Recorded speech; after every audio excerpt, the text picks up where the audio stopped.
बिस्मिल्लाहिर्रहमानिर्रहीम। स्टूडेंट्स अस्सलाम वालेकुम। उम्मीद है आप लोग खैरियत से होंगे। माइक्रोसॉफ्ट एक्सेल की सीरीज़ का चौथा लेक्चर इस वक्त ऑन एयर है। गुज़श्ता लेक्चर में हमने शीट फॉर्मेटिंग और सेल फॉर्मेटिंग को जो कंप्लीट किया है। आज हम जो है वो फॉर्मेट सेल का जो बाकी मानदा हिस्सा है उसको जो कवर करेंगे। ये कमांड बेसिकली हमने तीसरे लेक्चर में स्टार्ट की थी। अब हम इस कमांड को आज जो समअप करेंगे। फॉर्मेट सेल के अंदर जो हमारी चीज़ें रह गई उनमें एक अलाइनमेंट का टैब रह गया, फाउंड का टैब रह गया, बॉर्डर और पैटर्न का टैब जो रह गया। तो सबसे पहले हम एक्सेल में आते हुए देखते हैं कि इस कमांड में आपको बताया था कि जाने के 3 तरीके हैं। फॉर्मेट में सेल पे क्लिक करें या कंट्रोल प्लस वन दबाएं या उसी सेल के ऊपर राइट क्लिक करके फॉर्मेट सेल्स में आ गए। तो हम इस जो सेल के अंदर मैं चीज़ अप्लाई करूँगा इस पर राइट क्लिक करते हैं। सबसे पहले ये जो दो चीज़ें हमने गुज़श्ता लेक्चर में जो पढ़ चुके हैं, अलाइनमेंट और ओरिएंटेशन। आज हमारा जो सबसे पहला टॉपिक है वो है रैप टेक्स्ट। ठीक है स्टूडेंट, इससे क्या मुराद है? देखिए, जब किसी भी एक्सेल के सेल के अंदर आप कोई चीज़ लिखते हैं, जैसे यहाँ पे मैं अपना नाम लिखता हूँ, तो वो सेल की चौड़ाई से वो पढ़ गया। तो उसका एक तरीका तो हमने ये पढ़ा है कि आप सेल को रीसाइज जो है वो कर लें, उसकी चौड़ाई बढ़ा। लेकिन अगर आप ये नहीं करना चाहते तो फिर एक हाल ये है कि आप सेल में 2 लाइनों में लिखाई करें। तो हमें ये पता है कि कंप्यूटर में जब भी हमने नई लाइन स्टार्ट करनी होती है तो हम क्या करते हैं, एंटर दबाते हैं। लेकिन एक्सेल में क्या होता है कि जो ही आप एंटर दबाते हैं, कंट्रोल नीचे वाले सेल में ट्रांसफर हो जाता है। तो इसका मतलब है कि आप एक सेल में अमूमन 2 लाइनों में लिखाई या 3 लाइनों में लिखाई नहीं कर सकते। तो फिर ये काम जो कैसे होगा, इसके लिए क्या करेंगे, रैप टेक्स्ट की ऑप्शन को ऑन करेंगे। ये आप लिखने के बाद भी कर सकते हैं और लिखने से पहले भी जो कर सकते हैं। फॉर्मेट सेल में आएंगे, अलाइनमेंट के टैब के अंदर ये वाली जो ऑप्शन है रैप टेक्स्ट, इस ऑप्शन को जो ही आप ऑन करेंगे तो अगर लिखाई पहले से लिखी हुई है और वो लिखाई सेल की चौड़ाई से ज्यादा है तो ऑटोमेटिकली आपकी लिखाई जो है वो 2 लाइनों में। अब इसके अंदर आप जितने टेक्स्ट जो लिखते जाएंगे, जैसे मैं लिखता हूँ सम ऑफ, कोई एंटर दबाने की जरूरत नहीं है, कर्सर जो खुद ब खुद नीचे जो ट्रांसफर होता जाएगा।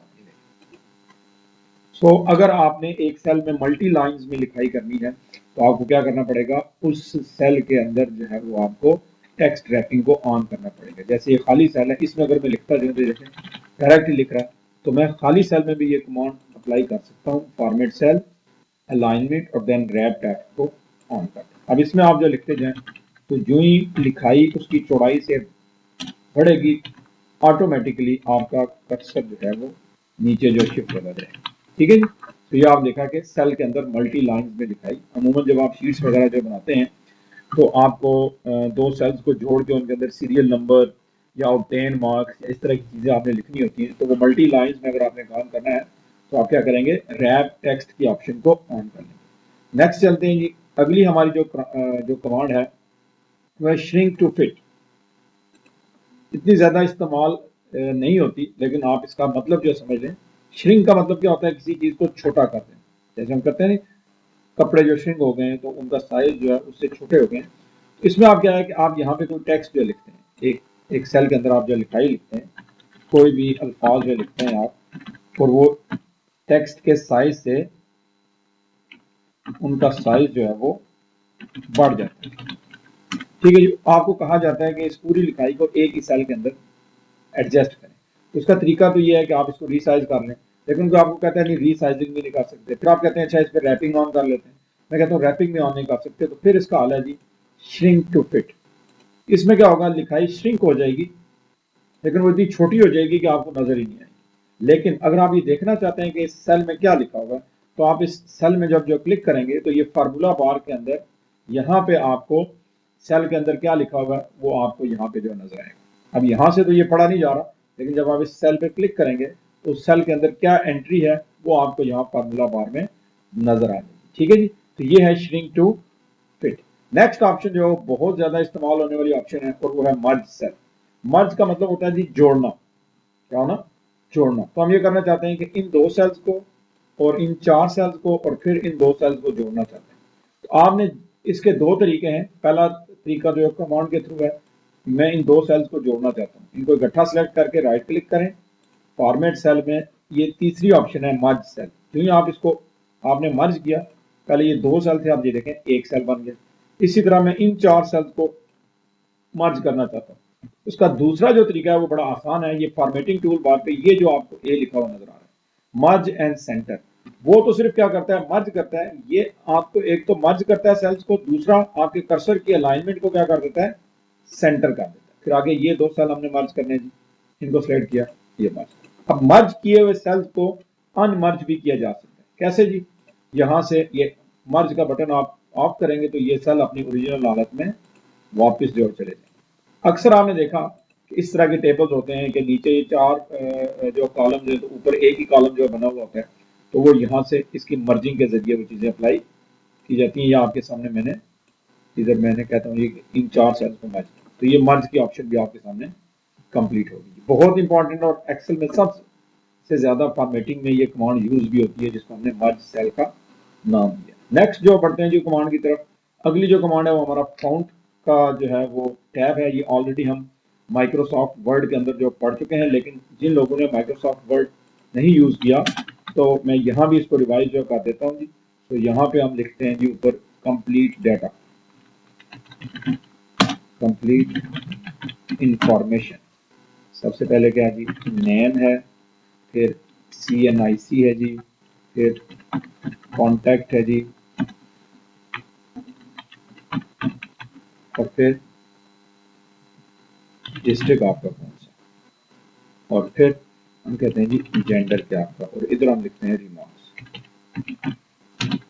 अब आपको पता है कि अमूमन जो हेडिंग्स होती हैं उनका साइज या उनका स्टाइल जो है वो आम लिखाई से मुख्तलिफ होता है। तो फॉन्ट की कमांड के अंदर हमें ये चीज़ें मिलती हैं, जिसमें एक तो आप उसका फॉन्ट चेंज कर सकते हैं, एरियल, टाइम न्यू रोमन, वर्डाना। ये मैंने आपको बताया है कि ये जो फॉन्ट्स हैं ये सरकारी दफातर में बहुत ज़्यादा इस्तेमाल होते हैं, टाइम न्यू रोमन, एरियल और वर्डाना, क्योंकि बिल्कुल स्ट्रेट जो फॉन्ट्स हैं। ठीक है जी। सो हम यहाँ से कोई फॉन्ट ले लेंगे, जैसे हम कोई फॉन्ट देखते हैं, ये क्योंकि टेक्स्ट सिग्नेचर फॉन्ट है तो स्ट्रेट होना चाहिए। मैं स्ट्रेट फॉन्ट ले लेता हूँ जी, ये देखते हैं इसको। और देन इसमें आपने इटैलिक रखना है, बोल्ड करना है या नहीं करना, ये आप कर सकते हो। ये काम आप यहाँ बाय शॉर्टकट तरीके से भी यहाँ से भी परफॉर्म किए जा सकते हैं। जरूरी नहीं कि आप उस कमांड के अंदर जाएंगे तो वहाँ से ही ये परफॉर्म होगा। ठीक है जी। तो ये फॉन्ट आपने देख लिया, और साथ साथ आगे ये फॉन्ट का साइज है। ये सारी चीज़ें आपको बाय फॉर्मेटिंग टूल बार के ऊपर जो मुयसर है। जिन्होंने माइक्रोसॉफ्ट वर्ड के लेक्चर जो सुने हैं, दे नो बेटर के फॉर्मेटिंग क्या चीज़ होती है, अलाइनमेंट्स क्या होती हैं, वो चीज़ें आप जो देख सकते हैं, और फॉन्ट साइज वगैरह ये क्या होता है। ठीक है जी। अब आ जाते हैं नेक्स्ट जो कमांड की तरफ। अगली जो कमांड है वो बड़ी इंपॉर्टेंट है जी, बॉर्डर्स। मैंने एक्सेल के पहले लेक्चर में आपको ये बताया था कि ये जो लाइंस हैं ये प्रिंट में नहीं आती। क्यों? इन लाइंस को कहते हैं ग्रिड लाइंस। क्या कहते हैं जी? इन लाइंस को कहा जाता है जी ग्रिड लाइंस, और ये प्रिंटिंग में नहीं आती। तो जब ये प्रिंटिंग में अगर हमें कोई लाइनें चाहिए तो फिर हम क्या करेंगे, उनके बॉर्डर्स को ऑन करेंगे। अब बॉर्डर्स जो लगाने के 2 तरीके हैं, एक कमांड के जरिए और एक जो शॉर्टकट तरीका। पहले हम कमांड के जरिए देखते हैं कि हम इतने हिस्से पे बॉर्डर लगाना चाहते हैं ताकि ये प्रिंट में जब आए तो ये टेबल की शक्ल में आए। हम क्या करेंगे, फॉर्मेट मेन्यू में सेल्स में जाके यहाँ से आ जाएंगे बॉर्डर की कमांड के अंदर। कौन कौन से बॉर्डर आपने लगाने हैं, ये सारी उनकी तरतीब है। सिर्फ बाहर की तरफ लगाना है, सिर्फ अंदर लगाने हैं, सिर्फ ऊपर की तरफ या सेंटर वाले या बॉटम वाले, क्रॉस बॉर्डर जैसे ये होते हैं, ये क्रॉस बॉर्डर है, ये लगाने नहीं लगाने तो इनको ऑफ करते हैं। सिर्फ आउटलाइन बॉर्डर लगाना है या इनसाइड, तो ये अगर आप दोनों लगाएंगे तो ये कंप्लीट बॉर्डर लगेगा। फिर आप चाहें तो चाह सकते हैं कि आउटलाइन जो है वो रेड कलर में बाहर वाला बॉर्डर लगे। अब क्या होगा, बाहर वाला बॉर्डर जो है बोल्ड लाइन होगी रेड कलर की, और जो इनर लाइन है वो थिन लाइन होगी ब्लैक कलर की। देखिए जो ही मैं ओके करूंगा ये बॉर्डर लग गया। अब अगर आप इसका प्रिंट प्रीव्यू देखें तो जितने हिस्से पे मैंने बॉर्डर अप्लाई किया है सिर्फ उसी पे बॉर्डर आपके जो प्रिंट आएंगे, बाकी आपका ये पेज बिल्कुल जो है वो इसी तरह क्लियर रहेगा। तो चीजें बनाने के बाद उसके गिर्द बॉर्डर लगाना जरूरी है। ये क्या लाइन है जी, ये लाइन जो है वो क्या है, आपकी गाइड लाइनर है। ये आपको बताते हैं कि आपके पेज की चौड़ाई कितनी है, और ये वाली लाइन आपको बताती है कि पेज की ऊंचाई कितनी है। ये मैं गुज़श्ता लेक्चर में हम ये चीज़ डिस्कस जो है वो कर चुके हैं। जिन्होंने गुज़श्ता लेक्चर नहीं देखे उनसे रिक्वेस्ट है कि वो पहले 3 लेक्चर जो है वो माइक्रोसॉफ्ट एक्सेल के जो देखें। और इसके अलावा भी हमारे जो चैनल के ऊपर माइक्रोसॉफ्ट वर्ड जो है वो 9 लेक्चर के अंदर जो कंप्लीट किया गया है। तो जिन लोगों ने हमें इसी लेक्चर में ज्वाइन किया है उनसे रिक्वेस्ट है कि वो बाकी लेक्चर्स को भी जो है वो बगौर जो सुने।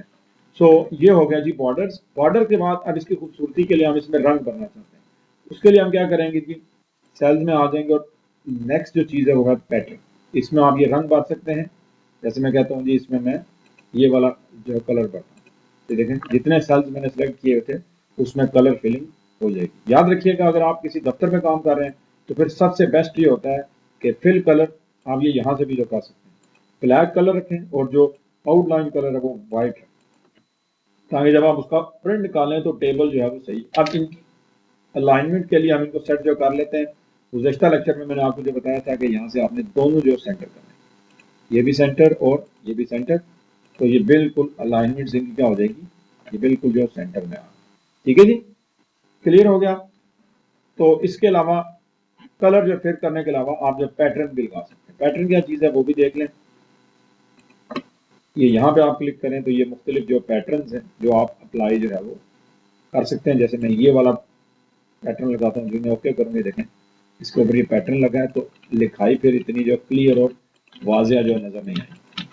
ठीक है, आप इससे थिक पैटर्न भी लगा सकते हैं, यानी बहुत ज़्यादा जो गाढ़ा हो तो वो भी आप लगा सकते हैं। देखें जैसे ये पैटर्न है तो इसमें तो लिखाई बिल्कुल जो जज नहीं होगी, लेकिन जब आप उस पर जो क्लिक करेंगे तो क्या लिखा हुआ है ये आपको यहाँ फार्मूला बार में जो दिखेगा। ठीक है जी, इसका जो आखिरी टैब है स्टूडेंट्स, जिसे हम प्रोटेक्शन जो टैब कहते हैं, ये इस लेक्चर के आखिर में जब आपको मैं शीट प्रोटेक्शन जो पढ़ाऊंगा उस वक्त आपको यहाँ पे मैं वापस लेके आऊंगा इस टैब को पढ़ाने के लिए। तो ये टैब आप अपने पास जो नोट रखना है, जब माइक्रोसॉफ्ट एक्सेल का आखिरी लेक्चर आएगा जिसमें हम जो है वो शीट प्रोटेक्शन के बारे में पढ़ेंगे कि आपने एक शीट बनाई है उसका आप पासवर्ड लगा देंगे ताकि कोई भी उसका कोई एक लफ्ज भी जो चेंज ना कर सके, सिर्फ जो व्यू कर सके। इसको शीट प्रोटेक्शन कहते हैं। तो ये इंशाल्लाह हमारे आमदा लेक्चर में ये कमांड जो है वो शामिल होगी। तो उसमें ये फॉर्मेटिंग वाला हिस्सा हमारा जो कंप्लीट हो गया।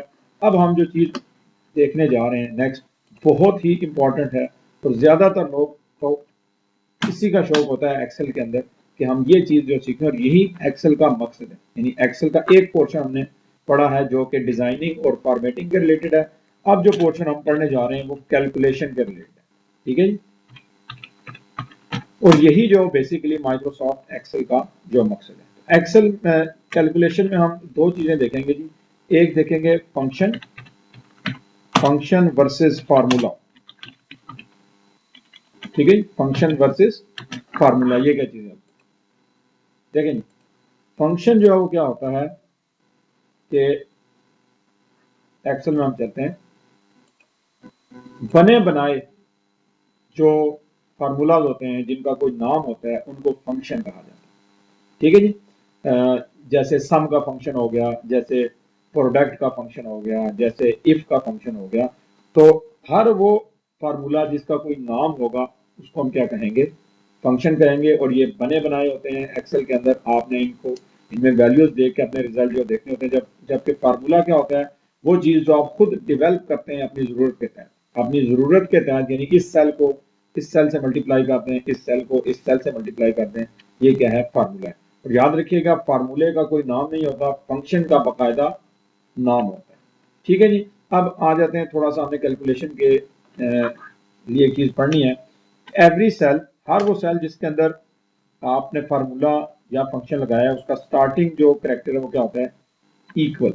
यानी एक्सेल को इस तरह पता लगता है कि यहाँ पे मैंने वैल्यूज लिखी हुई है और इस सेल के अंदर फंक्शन या फार्मूला लगा हुआ है। जो भी सेल इक्वल के साइन से आप स्टार्ट करेंगे एक्सेल को फौरन पता लग जाएगा कि अब आगे जो चीजें आएंगी वो क्या होंगे, सेल रेफरेंसेस होंगे। मैंने आपको बताया था कि सेल रेफरेंस क्या होता है कि every cell have an address which is written in the CR form, जिसको कॉलम और रो को मिला के लिखा जाता है, उसे कहते हैं रेफरेंस। तो फार्मूला या फंक्शन जो याद रखिएगा रेफरेंस और नंबर्स के ऊपर अप्लाई होते हैं। ठीक है जी, अब सबसे पहली चीज जो आज हम पढ़ेंगे वो है अरिथमेटिक फंक्शंस और फार्मूला। ठीक है जी, अरिथमेटिक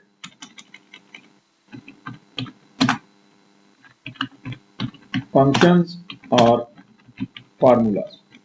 ठीक है जी, हिसाबी अवामल, याद रखिएगा हिसाबी अवामल जो होते हैं ये अप्लाई होते हैं जी किसके ऊपर, मैथमेटिकल नंबर्स के ऊपर। टेक्स्ट के ऊपर जो अरिथमेटिक फंक्शन है कौन से, प्लस माइनस डिवाइड के लिए याद रखिएगा ये फ्रंट स्लैश इस्तेमाल होती है, और स्टेरिक जो मल्टीप्लाई के लिए इस्तेमाल होती है। ये जो चार ऑपरेशंस हैं इनको अरिथमेटिक ऑपरेशंस जो है वो कहा जाता है, और आप एक्सेल के अंदर ये चीजें अप्लाई कर सकते हैं। आज सबसे पहले हम जो चीज जो पढ़ेंगे वो है जी सम का function. Sum function, this function is used to add values of two or more cells। दो या दो से ज्यादा सेल्स की वैल्यूज को, और वैल्यूज भी कौन सी, न्यूमेरिक वैल्यूज, ठीक है जी। कौन सी वैल्यू, न्यूमेरिक वैल्यूज जो है उनको ये क्या करेगा, ऐड करेगा, जमा करेगा। फॉर एग्जांपल यहाँ पे कुछ वैल्यूज है हमारे पास, ऊपर लिखा हुआ जी टोटल फी, ठीक है जी, और यहाँ पे नीचे फीसिस लिखी हुई है जिनको हमने ऐड करना है, ठीक है जी। अब एक तो ये तरीका, अब यहाँ पे हमने क्या करना है, यहाँ पे हमने निकालना है टोटल, ठीक है जी। एक तो तरीका ये है कि हम कैलकुलेटर लें और कैलकुलेटर की मदद से इन तमाम नंबर्स को ऐड करके, तो यहाँ पे बिलफर्ज ये इसका आंसर आता है लिख दें, तो फिर तो एक्सेल का कोई फायदा ना होगा, फिर एक्सेल और माइक्रोसॉफ्ट वर्ड में तो कोई फर्क ना होगा। एक्सेल का बुनियादी काम ही जो है वो क्या है, कैलकुलेशन है। सो एक्सेल जो है वो इस काम के लिए हमें एक फंक्शन प्रोवाइड करता है, अभी हमने डिस्कस किया कि उसका नाम क्या है, सम का फंक्शन। अब सम के फंक्शन को लिखने का तरीका क्या है, सबसे पहले आप इक्वल का साइन डालेंगे। याद रखें, अगर आप फंक्शन लिख रहे हैं या फार्मूला लिख रहे हैं, दोनों में से कोई भी चीज आप जो लिख रहे हैं, तो सबसे पहला काम आप क्या करेंगे, इक्वल का साइन डालेंगे। उसके बाद रिजर्व वर्ड है सम, SUM सम, छोटा लिखें या बड़ा लिखें इससे कोई फर्क नहीं पड़ता। फिर आ जाती है इसकी पैरेंथेसिस, इसकी पैरेंथेसिस के अंदर आपने क्या देनी है, रेंज देनी है, ठीक है जी। अब रेंज से क्या मुराद है, रेंज से मुराद वो तमाम सेल्स हैं जिनके अंदर वो वैल्यूज जो पड़ी हुई हैं जिनको आपने सम करना है, उनको सिलेक्ट करेंगे आप, यानी पहले सेल पे रख के माउस का बटन दबा लेंगे और फिर उसको ड्रैग करेंगे बाकी सेल्स के ऊपर, तो वो क्या निकाल देगा, उसकी रेंज निकाल देगा। और रेंज मैंने आपको बताया था कि रेंज आप खुद से भी लिख सकते हैं अगर लिखना चाहें, लेकिन एक्सेल आपको ये फैसिलिटी देता है कि आप सेल्स को सिलेक्ट जो करते जाते हैं, रेंज वो खुद ही लिखता जाता है। अभी आपके सामने मैं यहाँ पे सम का फंक्शन अप्लाई करूंगा। सबसे पहले क्या करेंगे, इक्वल का साइन लगाएंगे, देन उसके बाद SUM सम लिखेंगे, फिर शिफ्ट के साथ 9 दबाएंगे तो पैरेंथेसिस आ जाएंगी। अब आ जाते हैं, आपने देनी है रेंज, तो इस सेल के ऊपर आके आपने माउस का बटन दबा लेना है, छोड़ना नहीं है। उसने पहला सेल क्या उठाया है, C6, इसका रेफरेंस, यानी मैं उसको कह रहा हूं कि जमा करो C6 से लेके, अब इसके ऊपर से मैं घुमाता जा रहा हूं, देखें रेंज बढ़ती जा रही है यहाँ तक। अब मैंने उसको कह दिया है कि C6 से लेके C10 तक जो है उनको क्या करो, सम करो, रेंज हो गई।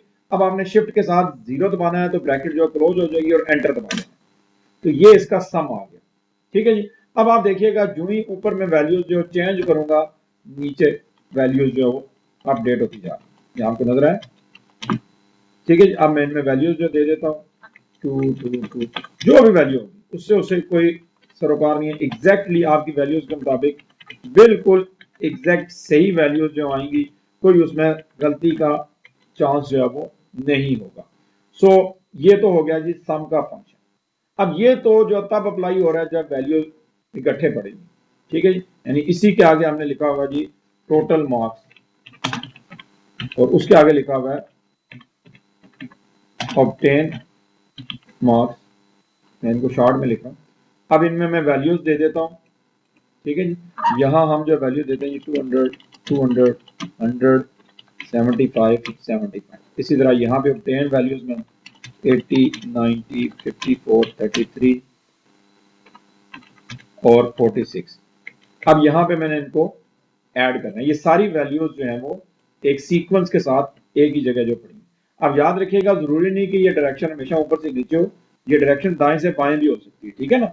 तो यहाँ पे इसका सम निकालने के लिए हम क्या करेंगे, इक्वल का साइन, देन SUM सम, फिर ब्रैकेट स्टार्ट, और अब आप इसमें क्या करेंगे, ये रेंज दे देंगे। ये रेंज हमने दी, ब्रैकेट को क्लोज किया, एंटर दबाया, देन यहाँ पे is equal to sum bracket start, और ये यहाँ पे आपने दे दी रेंज, और ये ब्रैकेट क्लोज कर दिया। अब इस तरफ अगर आपने टोटल निकालना है, यानी ओरिजेंटली भी आपने टोटल निकालना है, तो क्या करेंगे, SUM सम, ब्रैकेट स्टार्ट, मैं कहता हूँ यहां से लेके यहां तक इसको ऐड कर लें। अब एक चीज यहां पे मैं और आपको बताता हूँ, जैसे हमने गुज़श्ता लेक्चर में देखा था कि आप किसी नंबर को लिख के उसको ड्रैग कर सकते हैं, उस पर जो क्लिक कर उसको ड्रैग कर सकते हैं, तो सेम इसी तरह फंक्शन को भी ड्रैग किया जा सकता है। यानी अगर आपने यहाँ नीचे भी प्लस ही करना है, यानी आपने नीचे वाले भी हिस्से में भी सम का फंक्शन ही अप्लाई करना है, तो फिर बेहतर है कि बार बार जो है वो फंक्शन लिखने के बजाय आप क्या करें कि एक दफा फंक्शन लिखें। इसको कहते हैं फंक्शन ड्रैगिंग।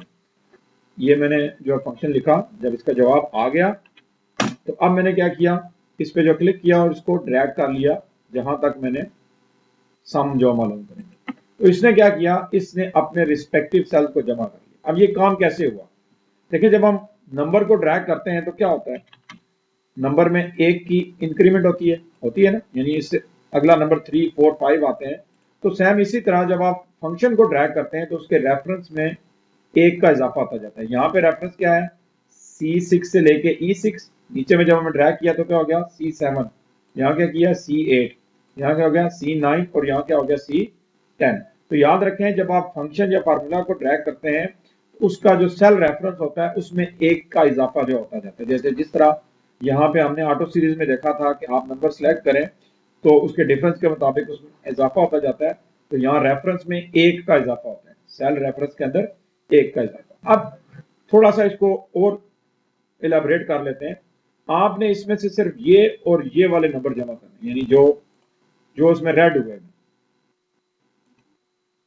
ये और ये, ऊपर से ये वाला नंबर और ये वाला नंबर, इन सब का जवाब मुझे चाहिए यहाँ पे। कहाँ पे, यहाँ पे। अब यहाँ पे अगर आप इज इक्वल टू सम लगाते हैं और ये करते हैं तो इसमें तो ये सेंटर वाला भी सिलेक्ट हो गया। अब इसको ऊपर इसमें तो बेशुमार आ गया, ठीक है ना। हमने तो सिर्फ जो रेड वाले करने थे, तो वहां पे फिर ये जो है वो इसका एक तरीका और भी हो सकता है कि आप क्या करेंगे, कॉमास के जरिए एक सेल पे क्लिक किया, फिर दबाया कॉमा, फिर ये वाला सेल, फिर कॉमा, ये वाला सेल और फिर कॉमा, ये वाला सेल, और फिर ब्रैकेट क्लोज, एंटर दबाया, ये आ गया। या एक तरीका और भी है जिसे हम कहते हैं फार्मूला। सम का फार्मूला क्या होगा वो भी नोट कर लें कि अगर आपने सम के फार्मूला को लिखना, ये तो हो गया फंक्शन, फार्मूला क्या होगा, इज इक्वल टू सेल जमा सेल जमा सेल जमा कैरी ऑन। सेल से मुराद उस सेल पे आप जो क्लिक करेंगे जिसमें वैल्यूज जो है वो पड़ी। तो ये मैं आप अप्लाई करके दिखाता हूँ, इज इक्वल टू ये सेल, फिर आप कीबोर्ड से प्लस का बटन दबाएं, ये वाला सेल प्लस ये वाला सेल प्लस ये वाला सेल। अब देखें वैसे आप सेल पे क्लिक करते हैं तो कुछ नहीं होता, लेकिन इक्वल के बाद अब जब आप किसी भी सेल पे क्लिक करते हैं तो याद रखिएगा वो उसका क्या उठाता है, रेफरेंस उठाता है। एंटर दबाया, तो सेल्स को ऐड करने के दोनों तरीके मैंने आपको बता दिए, एक जिसको हम फंक्शन कहते हैं और दूसरा जिसको हम फार्मूला कहते हैं, जो हम अपनी जरूरत के तहत जो है वो बनाते हैं। ठीक है जी। एक जो फंक्शन आज हम और देख लेंगे इसके अलावा, वो है जी प्रोडक्ट का फंक्शन। प्रोडक्ट क्या करता है, मल्टीप्लाई करता है चीजों को। ठीक है जी। और उसके लिए पहले आप देख लेते हैं फंक्शन के जरिए PRODUCT, प्रोडक्ट, और ब्रैकेट के अंदर उसी तरह आपने क्या देनी है, रेंज देनी है जिन सेल्स को आपने मल्टीप्लाई करना है। ठीक है, अभी आपके सामने मैं अप्लाई भी करता हूं। ये प्रोडक्ट का फंक्शन है, ये क्या करता है, चीजों को मल्टीप्लाई करता है। तो एक्सेल पे जो वापस आ जाते हैं, यहाँ दो नंबर है हमारे पास जो पड़े हुए, 120, इसको मल्टीप्लाई करना है इसके साथ। तो क्या करेंगे, is equal to PRODUCT, product, और ब्रैकेट के अंदर ये दो हमने रेंज दी। अब इन दोनों को मल्टीप्लाई करके ये आंसर आ। अब इसको आप इस्तेमाल करते हैं, देखें मैं यहां पे टेबल निकालना चाहता हूं,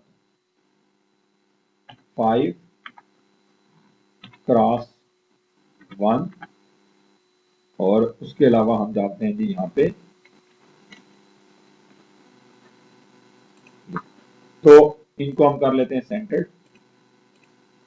1 के बाद 2, और फिर इसको हम ड्रैग कर लेते हैं नीचे 10, और यहाँ पे इसको हम ड्रैग कर लेते हैं, देन 5 को ड्रैग कर लेते हैं, तो इनको अलाइन सेंटर करते हैं सबको।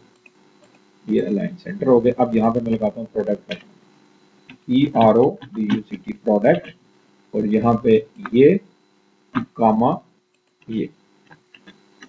अब हम इसको ड्रैग कर लेंगे नीचे, तो ये अपने रेफरेंस के अंदर एक एक का इजाफा करता जाएगा। ये देखें D10, D11, D12, D14, तो इस तरह ये चीजें अप्लाई होती हैं। अब ये काम आप फार्मूला की मदद से भी कर सकते हैं, और वो क्या तरीका होगा, is equal to cell multiply के लिए लिखते हैं asterisk, cell multiply by cell. तो ये आपके सामने मैं जो परफॉर्म करता हूँ अभी, दो वैल्यूज हैं हमारे पास, इसी को हम चलें, पहले हम प्रोडक्ट के जरिए किया, अब हम क्या करते हैं, इज इक्वल टू इस सेल को मल्टीप्लाई कर दो इस सेल के साथ, एंटर दबाया और फिर इसको ड्रैग कर लिया, तो ये अपने रिस्पेक्टिव सेल्स के साथ वैल्यूज जो है वो निकाल लें। अब इन दो सेल्स को, इन दो फंक्शंस को, फार्मूला को अप्लाई करके मैं आपके सामने एक चीज जो बनाने जा रहा हूँ प्रैक्टिस के तौर पर।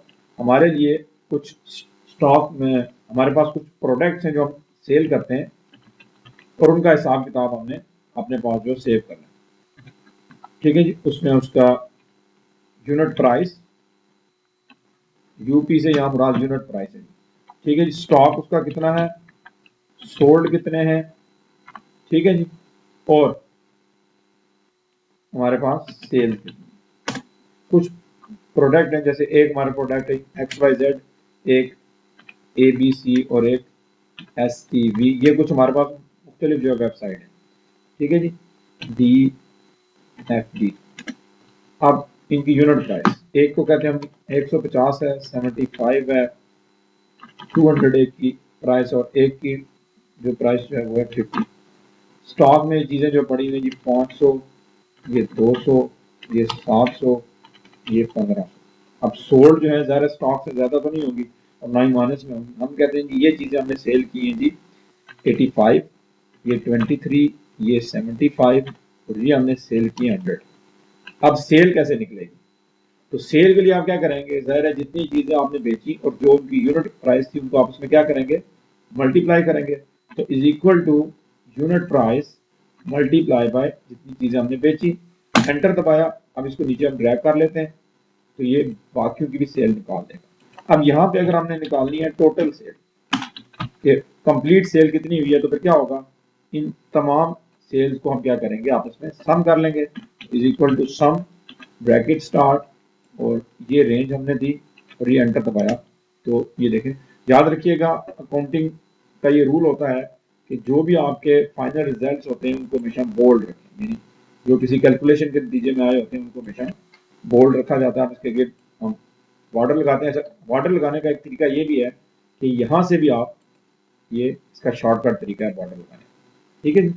सो ये मैंने एक छोटा सा प्रैक्टिस जो टेबल आपके सामने बनाया, जिसमें हमने आज के जो दो फंक्शन पढ़े, एक सम का और एक जो मल्टीप्लाई यानी प्रोडक्ट का, दोनों को मैंने इस्तेमाल करके बता दिया। प्रोडक्ट के लिए मैंने फार्मूला बनाया है, और जो टोटल सेल है उसके लिए मैंने सम का फंक्शन जो इस्तेमाल किया। सो होप सो स्टूडेंट, आज का लेक्चर आपको अच्छी तरह से समझ आ गया होगा। असल जो काम है एक्सेल का वो आज ही के लेक्चर से स्टार्ट हुआ है। इसके बाद जितने भी लेक्चर आएंगे उनको आपने बगौर जो है उनको सुनना है। तकरीबन 10 से 15 मुख्तलिफ जो फंक्शन इंशाल्लाह आपको इस्तेमाल करना मैं बताऊंगा, जो कि तकरीबन हर ऑफिस के अंदर जिनकी ज़रूरत जो है वो पड़ती है। एक मरतबा फिर जाने से पहले आपसे एक गुजारिश है कि लेक्चर्स को ज़्यादा से ज़्यादा जो शेयर करें, ताकि ज़्यादा से ज़्यादा लोग इससे मुस्तफ़ीद हो सकें। वो लोग भी जो फीसिस ना होने की वजह से बाजार से ये कोर्सेज नहीं कर सकते, वो घर बैठे हुए बगैर कोई पैसा जो खर्च किए हुए इसको जो सीख सकें, और अगर वो सीखते हैं और किसी मुकाम पर पहुंचते हैं तो ये भी आपके लिए एक सदका जारिया होगा। और अभी तक अगर आपने चैनल को सब्सक्राइब नहीं किया, खुद भी सब्सक्राइब करें और इस चैनल को ज़्यादा से ज़्यादा अपने दोस्तों तक शेयर करें, ताकि हमारे स्टूडेंट्स की और हमारे यूजर्स की तादाद जो है वो बढ़ सके। दुआओं में याद रखेगा। फी अमान।